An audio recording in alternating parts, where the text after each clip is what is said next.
दोस्तों, कैसे हैं आप सब लोग।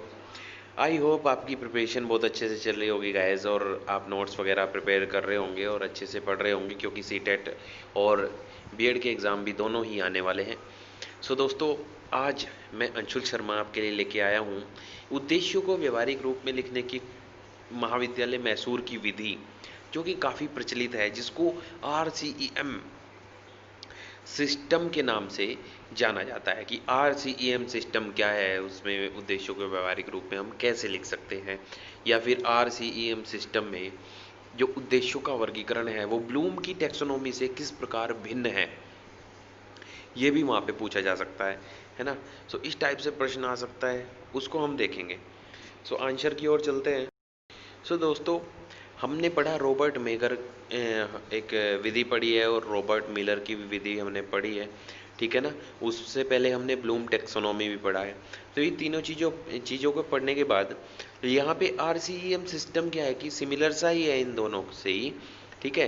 तो इन दोनों योजनाएं जो रॉबर्ट मेगर है, रॉबर्ट मिलर है, इन योजनाओं की जो लिमिटेशन है उनको ध्यान में रखते हुए एक योजना का विकास किया गया, जिसको हमने क्या बोला, ये तो महाविद्यालय मैसूर की विधि बोल दिया, शिक्षा महाविद्यालय मैसूर की विधि, या फिर RCEM सिस्टम उसको बोला गया। Clear guys. सो इस विधि में क्या किया गया, जैसे कि ब्लूम ने उद्देश्यों का वर्गीकरण किया था 6 भागों में। 6 भागों में ब्लूम ने उद्देश्यों को डिवाइड किया था। क्लियर। इसने क्या किया, उद्देश्य को 4 भागों में डिवाइड किया, और जो मानसिक क्रियाएं हैं, मानसिक क्रियाएं, उनमें 17 मानसिक क्रियाओं में उनको वर्गीकृत किया है। Clear guys. सो वो देखते हैं एक टेबल के आधार से, कि सबसे पहले टेबल में दिया गया है ब्लूम के द्वारा क्या बताया गया था, और RCEM सिस्टम के द्वारा क्या बताया गया है, ठीक है। तो जो पहले 3 उद्देश्य हैं, तीनों के बिल्कुल सेम है, कोई चेंज नहीं है। ज्ञान, बोध और प्रयोग, ठीक है। इनमें जो मानसिक योग्यताएं हैं, ज्ञान में क्या है, प्रत्यास्मरण करना मीन्स रिकॉल करना, रिवाइज करना, और अभिज्ञान मीन्स रिकॉग्निशन। अभिज्ञान होता है पहचानना, जानना, वस्तुओं की समझ करना, ठीक है। बोध में क्या होता है, संबंध देखना, वर्गीकरण करना, सामान्यकरण करना, व्याख्या करना, भेद करना, उदाहरण देना और पुष्टि करना। ये सारी चीज़ें आपको याद कर लेना, इनको लिख देना, हो जाएंगी याद, ठीक है। क्या रिलेशनशिप है, क्लासिफिकेशन है, जनरलाइजेशन है, एक्सप्लेनेशन है, डिस्क्रिमिनेशन है, एग्जाम्पल है एंड वेरिफिकेशन है। क्लियर है गाइस। अब प्रयोग में क्या है, प्रयोग में जो हमने पढ़ा, जिस चीज़ का हमने बोध किया, ठीक है, जो बोध किया हमने, जाना, तथ्यों को समझा, वो कैसे हमें प्रयोग करना है। Clear guys. सो प्रयोग करना है, प्रयोग करके देखना है, निष्कर्ष को निकालना है, फिर उस पर तर्क वितर्क करना है, और परिकल्पना या प्रतिपादन, फॉर्मुलेट ऑफ हाइपोथेसिस, उनको मैथमेटिकल फॉर्म में सोल्व करना है। अब यहाँ पे आता है आगे, जो ब्लूम ने बताया था, वो बताया था विश्लेषण, संश्लेषण और मूल्यांकन, एनालिसिस, सिंथेसिस एंड इवेल्युएशन। ये 3 उसके उद्देश्य थे। इन तीनों को कंबाइंड करके बना दिया गया है सृजनात्मकता मीन्स क्रिएटिविटी, जिसे हम बोलते हैं ना, ये बंदा बड़ा क्रिएटिव है। इसका मतलब है सृजन करने की क्षमता, सृजनात्मक कैपेसिटी बहुत ज़्यादा है उसकी। कहने का मतलब वो नए विचार, नए थॉट, नए आइडियाज़ वो आते रहते हैं, उसी को हम क्रिएटिव बोलते हैं। तो विश्लेषण करना, संश्लेषण करना और मूल्यांकन करना, इन तीनों को उठा के इधर रख दिया है, जो ब्लूम ने अलग अलग बताए थे। Clear guys. सो ये इस टाइप से जो मानसिक क्रियाएं हैं वो 17 हैं, ठीक है, और जो हमारे उद्देश्य हैं वो 4 हैं। सो ज्ञानात्मक उद्देश्य, विद्यार्थी में शिक्षण शब्द की परिभाषा के प्रत्यास्मरण करने की योग्यता। बोध उद्देश्य, विद्यार्थी में शिक्षण और प्रशिक्षण में भेद करने की योग्यता। प्रयोग उद्देश्य, विद्यार्थी में प्रस्तुत आंकड़ों के आधार पर परिणाम को निकालने की क्षमता, प्रयोग करने की क्षमता, ठीक है।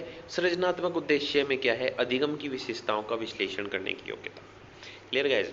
अब देखते हैं इस विधि की विशेषताएं। क्या विशेषताएं हैं RCEM की। इसमें उद्देश्यों को व्यवहारिक रूप में परिवर्तित करना अथवा लिखना बहुत सरल है।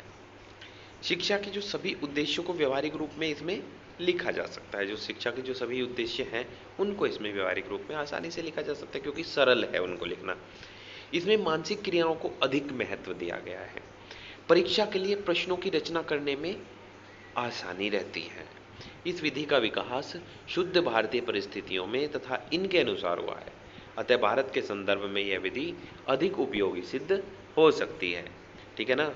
स्वदेशी अपनाओ। उद्देश्यों का व्यवहारिक रूप अधिक विशिष्ट तथा सुनिश्चित होता है। ठीक है, तो ये है इसकी विशेषताएं। अब देखते हैं कुछ लिमिटेशंस, सीमाएं, कि कहाँ से आगे ये नहीं जा सकती। Clear guys. सो गिलफोर्ड एक जो दर्शन शास्त्री हैं, ठीक है, उन्होंने क्या बताया, गिलफोर्ड की 120 मानसिक योग्यताओं की तुलना में इस विधि में केवल 17 मानसिक योग्यताएं ही सम्मिलित की गई हैं। कहाँ गिलफोर्ड ने 120 बताई हैं, यहाँ पे केवल 17 को ही जो टेबल है उसमें शामिल किया गया है।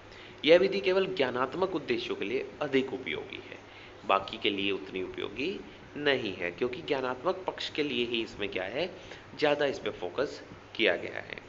पाठ्य वस्तु के विभिन्न तत्वों को किन किन मानसिक क्रियाओं के साथ जोड़ा जाए, इसे तय करना बहुत ही मुश्किल कार्य होता है।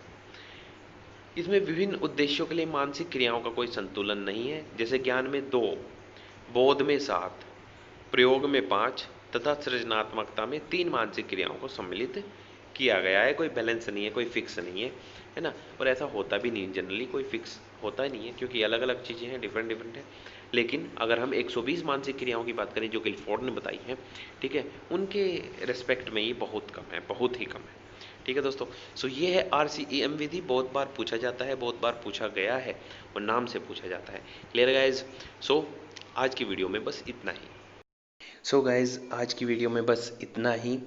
मिलते हैं नेक्स्ट वीडियो में कुछ नए पॉइंट्स, कुछ नए फैक्ट्स के साथ। सो गाइज, पढ़ते रहिए, आगे बढ़ते रहिए और स्वच्छ रहें, स्वस्थ रहें। All the best.